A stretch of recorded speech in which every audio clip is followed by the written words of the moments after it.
आपके खाते में पैसा पड़ा है बट निकाल नहीं सकते। राहुल जी ऐसा थोड़ी पॉसिबल है, ऐसा थोड़ी होता है। ऐसा हो रहा है सिलिकॉन वैली बैंक में। अमेरिका का 16वां सबसे बड़ा बैंक सिलिकॉन वैली बैंक डूब चुका है। सन 2008 के क्राइसिस के बाद ये सबसे बड़ा फेलियर है। लेकिन आखिर ऐसा हुआ क्यों? अरे राहुल भाई, कहीं ऐसा हमारे साथ ना हो जाए, खाते में पैसा पड़ा और निकाल ही ना पाए। ये जानना चाहते हो कि आपके साथ ऐसा कभी ना हो तो ये वीडियो अंत तक जरूर देखना। और अभी वीडियो बनाते बनाते 1 घंटे पहले न्यूज आई कि एक बैंक और है सिग्नेचर बैंक, वो भी दिवालिया हो गया है। और ये 5 दिन में दूसरा ऐसा बैंक है जो दिवालिया हुआ है। इस बैंक का फेल होना स्टार्टअप वर्ल्ड के लिए तो जबरदस्त झटका है ही, पर आम आदमियों को भी इससे डर लगने लग गया। क्योंकि 2008 में भी क्या हुआ था, एक बैंक फेल हुआ था, उसको देख के दूसरा हुआ था और फिर धीरे धीरे झड़ी लग गई थी और पूरे मार्केट में कोहराम मच गया था। कहीं ऐसा दोबारा तो नहीं होने वाला। और ये जो बैंक डूब रहे हैं, ये एक डूबा, दूसरा डूबा, क्या पता अब तीसरा डूबे, इसका वर्ल्ड की इकोनॉमी पे क्या फर्क पड़ेगा, इंडिया की इकोनॉमी, स्टॉक मार्केट पे क्या फर्क पड़ेगा, और सबसे इंपॉर्टेंट हमें क्या फर्क पड़ेगा। कहीं ऐसी कब स्थिति होती है जब बैंक के पास पैसा ही खत्म हो जाता है और ऐसा लगता है कि जो पैसा बैंक में पड़ा था वो भी डूब गया।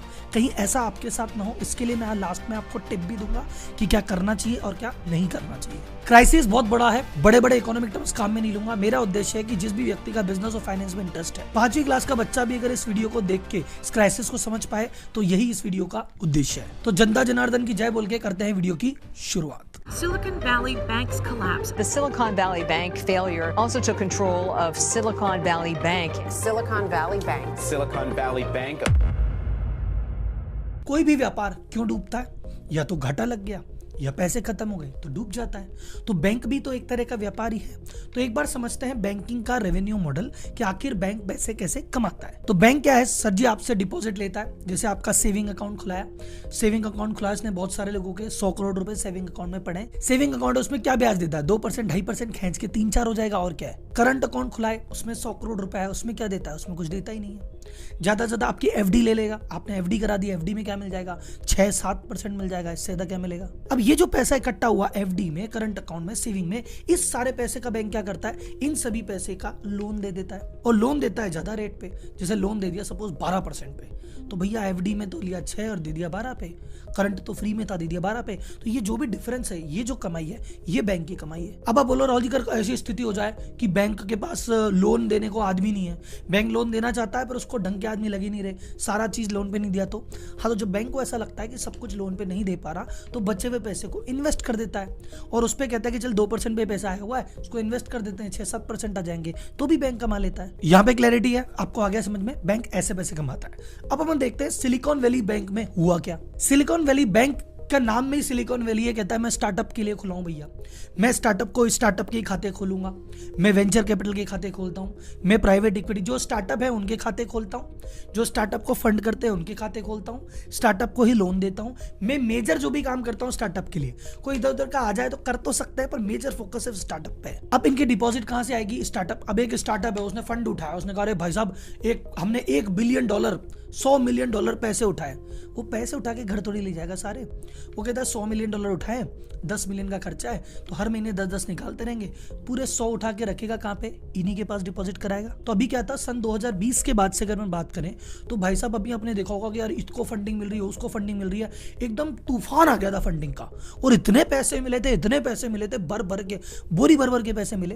तो सारे पैसे कहाँ हुए? इन्होंने डिपॉजिट करा दिए इस बैंक में। तो इनका अगर देखेंगे 31 दिसंबर 2022 की बैलेंस शीट अगर मैं देखूंगा तो इनके पास डिपॉजिट पड़े थे 211 बिलियन।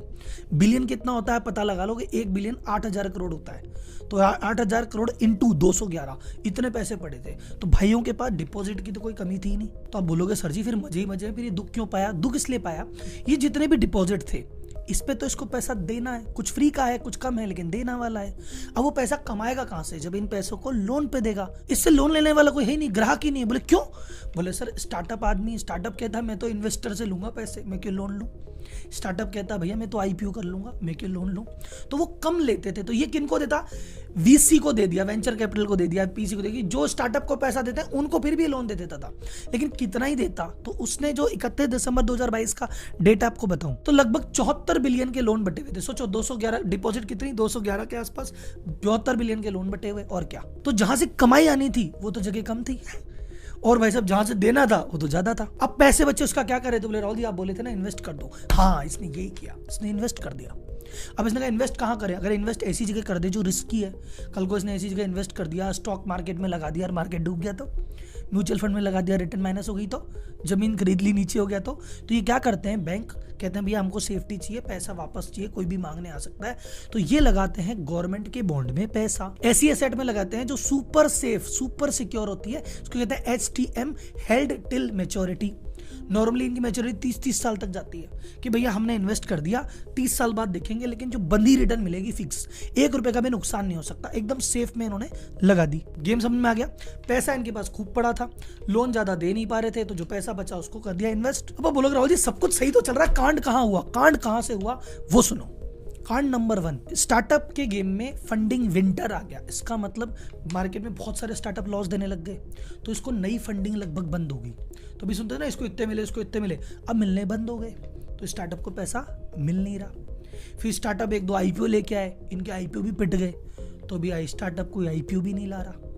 लोन स्टार्टअप इसलिए नहीं ले रहा कि भैया ऐसा है कि बाजार में रेटें बहुत महंगी हो गई, यूएस ने इन्फ्लेशन को कंट्रोल करने के लिए रेटें बहुत बढ़ा दी, जहां लगभग फ्री में या 1% में मिलता था, 4-4, 5-5% रेटें हो रही है, तो इतना महंगा लोन लेना नहीं था, तो लोन उनको लेना नहीं था, IPO हो नहीं रहा था, फंडिंग कहीं आ नहीं रही थी और नई फंडिंग भी नहीं मिल रही थी, तो इन्होंने क्या किया, कोई नहीं खाते में पड़ा उसी को काम में लेंगे, तो ये सारे चले गए खाते निकालने कि दो भी पैसा दो। आप बोलोगे साला अपने पास तो है ही नहीं।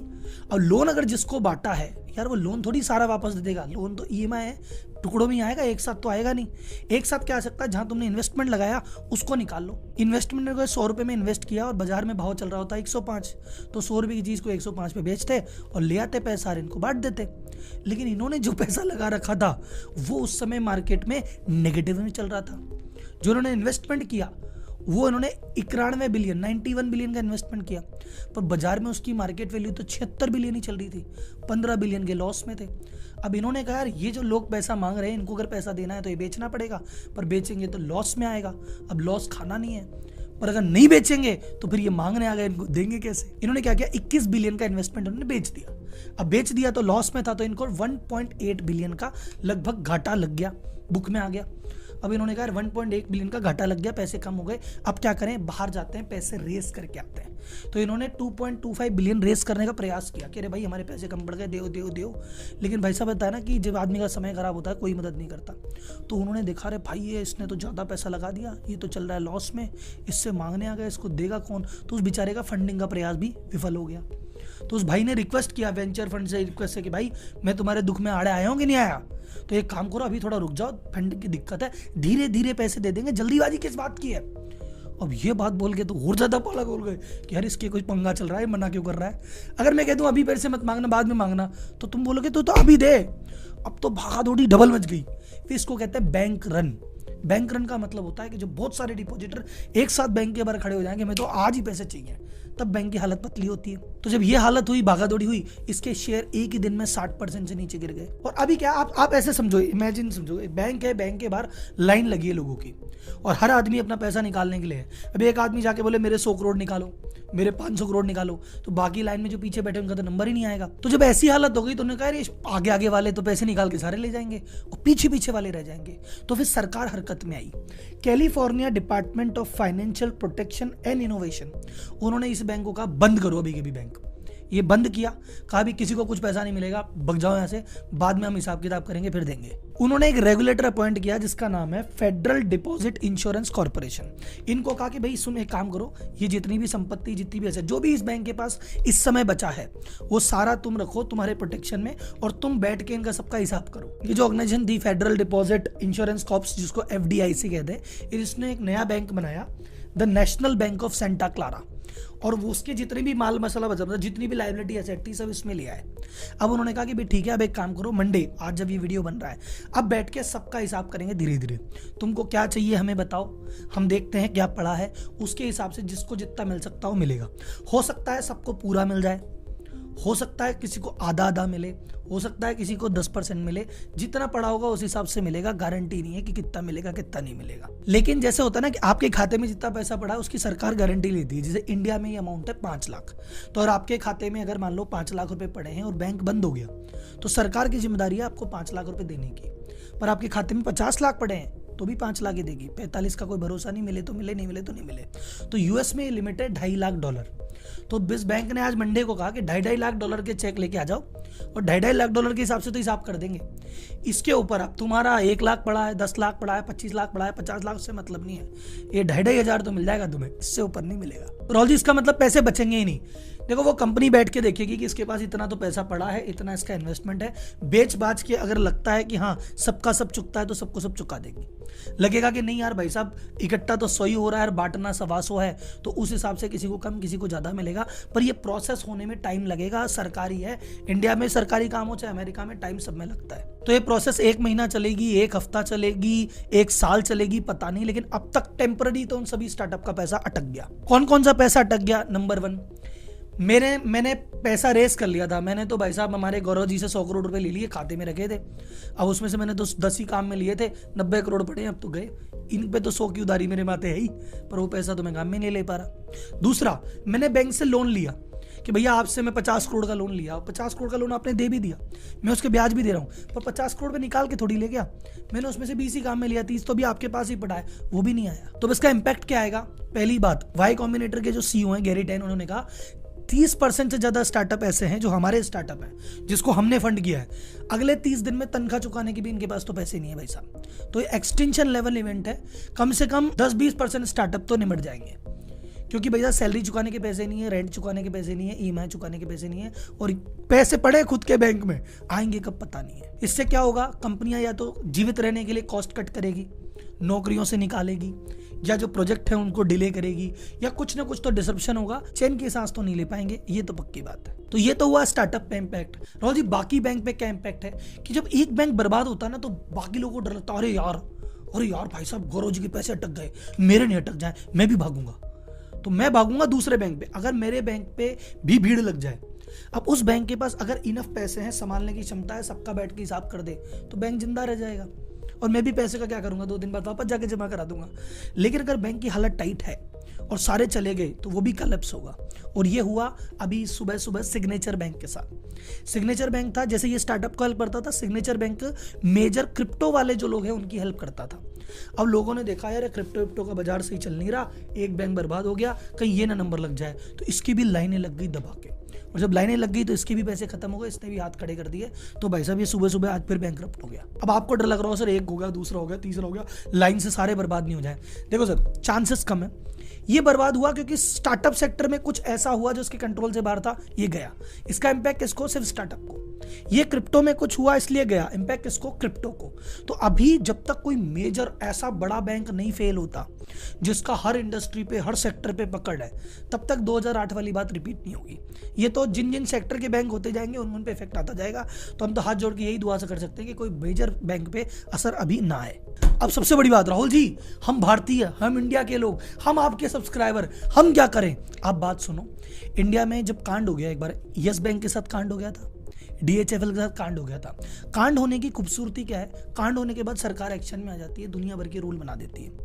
तो ये जब विजय माल्या भागा, नीरव मोदी भागा, ये 2-4 बैंक गए, RBI हरकत में आ गई थी, बहुत सारे ऐसे स्ट्रिक्ट रूल बना दिए हैं कि भारतीय बैंकिंग व्यवस्था अभी एकदम टकाटक चल रही है, इसमें ज्यादा पैनिक की कोई जरूरत नहीं है। हमारे NPA लो चल रहे हैं, जो हमारे डूबत है वो बहुत कम चल रहे हैं, बैंक के पास लिक्विडिटी है, फालतू के कर्जे वर्जे हम देते नहीं है क्योंकि हमारे साथ ऐसी बातें हो चुकी है। लेकिन फिर भी अगर आपको अपने पैसे बचाने हैं तो नंबर 1, समय समय पे अपने बैंक की हेल्थ चेक किया कीजिए कि भाई साहब ये जरूरत से ज्यादा लोन तो नहीं बांट रहा है, ये इसके जरूरत से ज्यादा पैसे डूब तो नहीं रहे हैं, कोई बाजार में अननेसेसरी रिस्क तो नहीं ले रहा है। अगर ऐसी कोई चीजें हो रही हो तो इनसे दूर रहो। दूसरी बात, मैं ये बात कंट्रोवर्शियल बोल रहा हूं, लेकिन भाई साहब अब बोल रहा हूं कि स्मॉल बैंक से थोड़ा सा दूर रहो।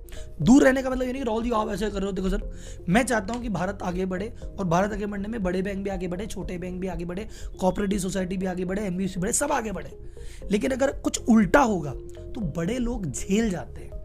SBI पे कुछ हुआ झेल जाएगा, ICICI बैंक को झेल जाएगा, किसी छोटे मोटे बैंक पे हुआ ना तो यही वाला कांड हो सकता है। तो मैं ये नहीं कह रहा कि सर छोटे बैंक को मैं सब कुछ बंद कर दूंगा, भाग जाऊंगा, छोड़ जाऊंगा, बट जहां आपको मौका मिल रहा है, जहां पे आपकी स्क्रूटनी नहीं है, पहला चांस है कि बड़े बैंक पे ध्यान दो। छोटे बैंक की आपने रिसर्च किया, आपको भरोसा है कुछ अच्छा काम कर रहा है, कर दो, आपकी इच्छा है, पर मेजर फोकस बड़े बैंक पे करो। दूसरा, आपने कहा जी बड़े बैंक पे करें, ये भी भग गया तो कोई गारंटी नहीं है। सर गारंटी तो किसी भी चीज की नहीं है, गारंटी सिर्फ एक चीज की है, मौत की, वो आनी है, बाकी किसी चीज की है नहीं। तो जो बड़ा बैंक है उसके साथ भी क्या करना है, एक खाते में एक बैंक पे 25 लाख रुपए काहे रखने, कल को बैंक डूब गया, आपने यस बैंक में 25 लाख रुपए रखे थे, डूब गया, तो भाई साहब 5 लाख से ऊपर गारंटी तो सरकार भी नहीं लेती। आएगा तो आएगा, नहीं आएगा तो नहीं आएगा। तो बेटर क्या है कि मजबूत बैंक पकड़ो, 1 पकड़ो, 2 पकड़ो, 3 पकड़ो, 4 पकड़ो, और 4 पकड़ के भाई साहब अलग अलग खातों में रखो। तो आपके पास अगर 20 लाख रुपए पड़े हैं तो एक खाते में रखने के बजाय 4 बैंक बनाओ, 4 बैंक के खाते में रखो। पहली बात, चारों तो एक साथ भागने नहीं, और चारों भाग भी गए तो इतने की 20 लाख की गारंटी तो सरकार ही ले लेगी। अब आप बोलो सर मेरे पास तो 1 करोड़ रुपए, मैं किधर रखूं? तो फिर आपको पैसे की टेंशन क्या है? 1 करोड़ नकद लेके चल रहे हो आदमी, आपको काहे की टेंशन बैंक के भगने से? मजे लो आप जिंदगी के। एक और चीज का ध्यान, इकोनॉमी खराब हो रही है, आपको वर्ल्ड में दिख गया है, इंडिया में भी दिख गया है, तो सबसे इंपॉर्टेंट चीज भैया पैसे बचा के चलो, फालतू के खर्चे करो मत। इन्वेस्टमेंट करने के लिए इक्विटी मार्केट भी टफ है, बाकी चीजें भी टफ है। अपने दिमाग से सोच समझ के, दिमाग लगा के, अगर आपको 6 महीने 12 महीने में पैसे की आवश्यकता है तो फालतू का इन्वेस्टमेंट मत करो, जेब में रख लो, एफडी करा लो, ज़्यादा सुखी रहोगे। आप बोलोगे नहीं सर मुझे अभी 10 लाख रुपए पड़े हैं, 12 लाख की जरूरत है, मैं मार्केट में लगा देता हूँ, वो 12 भी हो सकते हैं और 1,20,000 भी रह सकते हैं। तो इस बात का ध्यान रखना, शॉर्ट टर्म इन्वेस्टमेंट को थोड़ा सा मार्केट को देखते हुए करो, ये मेरा सजेशन है। बाकी आपके कोई भी राय, कोई भी कमेंट, कोई भी सवाल कमेंट बॉक्स में पूछिए, I am always available. I hope आपको वीडियो समझ में आया होगा। अगर आपको लगा ये क्राइसिस बड़ा टफ था और मैंने बहुत आसान तरीके से समझाया, तो इसको हर ग्रुप में, हर वीडियो में शेयर जरूर कर दीजिएगा। धन्यवाद, जय हिंद।